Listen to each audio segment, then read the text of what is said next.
虎嗅关关过，今天来拜访传奇人物穆希忠，他的经历非常丰富。那我们等一下要和他去交流探讨，他过了哪些关？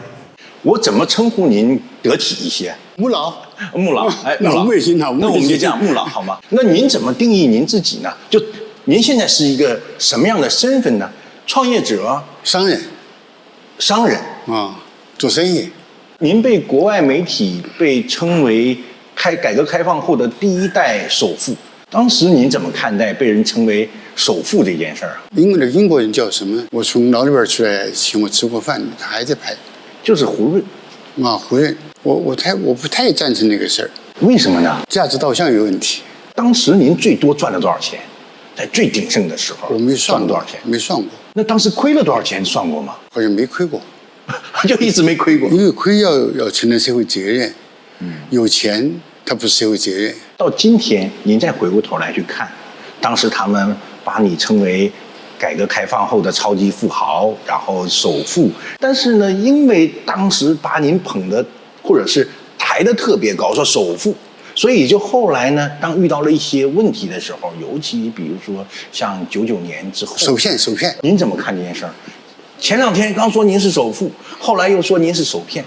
我认为舆论是不可信的。当时1989年前往北京的火车上，穆希忠从同行人的口中得知苏联可能面临解体，正急着出手4架飞机，而卖竹编的穆希忠嗅到了巨大的商机，四处打听，发现川航在着手采购飞机。彼时的穆希忠口袋里只有300块，却动起了买飞机的心思。我这北京发货发过去，同时发，他一架飞机值多少钱呢？只给几个亿。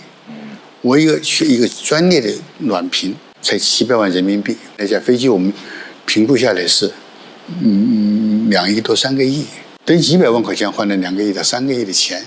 我可以不该发东西了，他4架飞机全飞过来了，我还没发1/10东西给他呢，一列车的发几年才发得完嘛。罐头换飞机是一个形象的做法，把中国的积压商品，不是说我们想换飞机。当时的情况和现在差不多，就产能过剩，没有实用价值的东西，从经济学原则上讲，只放错了地方。但是因为罐头换飞机这样一个戏剧性的策划，包括这么大规模的资源的盘整调动，大家就忽略了。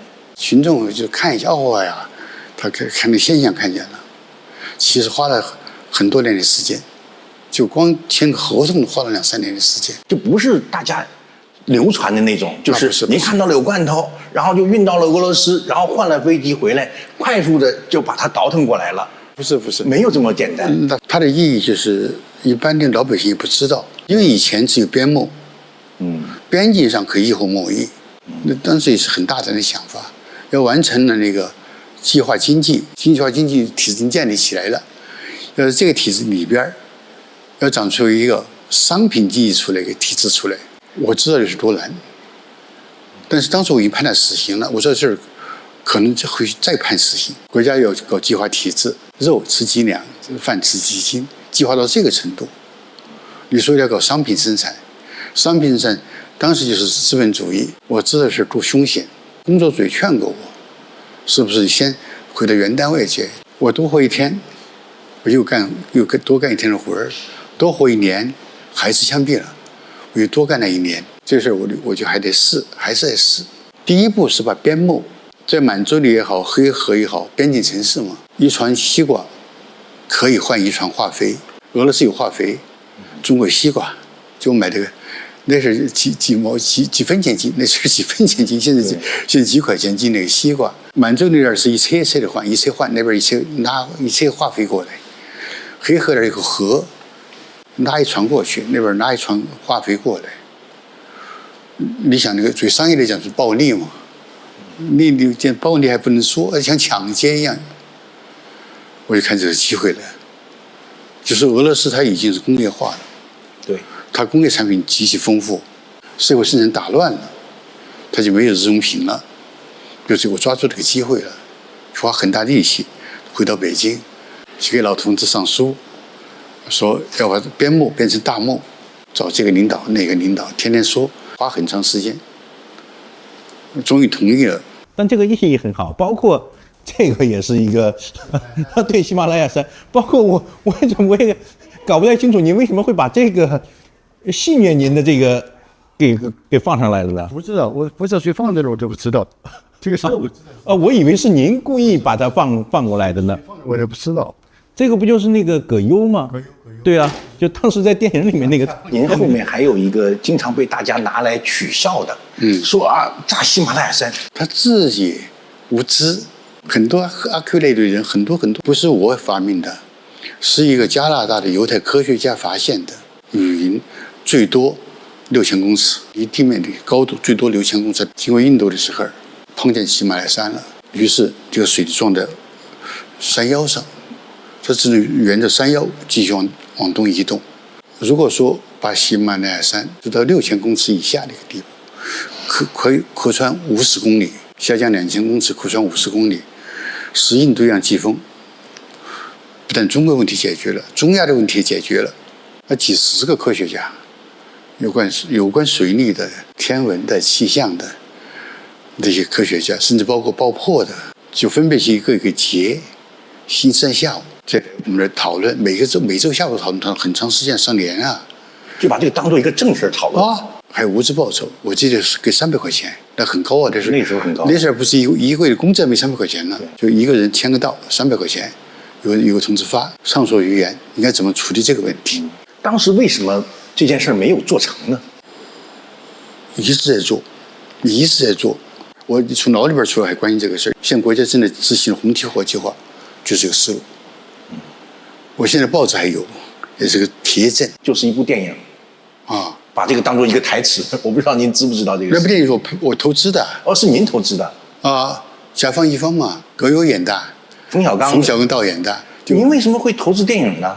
因为以前整个体制，它是个计划经济体制，对，要改为社会主义的市场经济体制，它就不光是经济问题，牵涉到方方面面。我认识的北京电影制片厂那个厂长韩三平，他四川调过来的，我们厂调过来的，我老乡，没钱再投资拍摄电影了。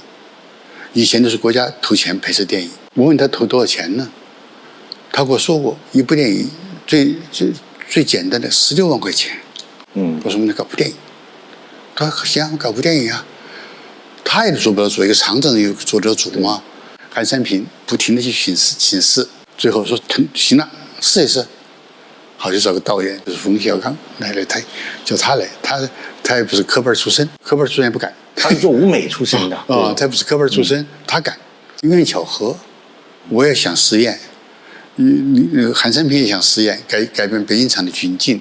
去请示领导也很为难，要请示再往上请示我就不知道了。当时我钱已经很紧张了，国内开始整我了，还从美国调回来的，30几万美元。但拍一部16万人民币，你给他36万美金。葛优啊，还有那个冯小刚啊那些，天天混在一块儿了，就听着我要炸喜马拉雅山，还都把它编进去了，他们这边也对吧？那您有没有可能，比方说跟大家去讲一讲，说，实际上俄罗斯有可能是中国企业出海的。我们经济困难在哪儿？就产能过剩，说白了就多了，就10万只多了。对，房地产垮了，我们建筑业已经完成了，建筑业很牵涉到27个、37个行业呢。多少失业的呀？多少停产的呀？黑河对面，阿穆尔州，黑河它是2国1城。他既然普京要向东看，他要进入中国的80年代。80年我干什么事他在这回忆一下。80年第一个事情的修路，廖德福先修路，对，村通。俄罗斯也还是同样的问题，先做一些基础建设。一块砖头，红砖，我们这今天的价格4毛钱，俄罗斯一块砖多少钱？4块钱人民币，10倍，10倍，还交定金，不然你排不上队。就像我们80年的机壳一样，要买建材也是这样这样的，水泥啊、钢材呀、砖头啊，就全是这样的。大家眼光放远一点，跟我换飞机一样，不要老看着我们965万平方公里，965万平方公里外还是更大的市场。很多人对您这个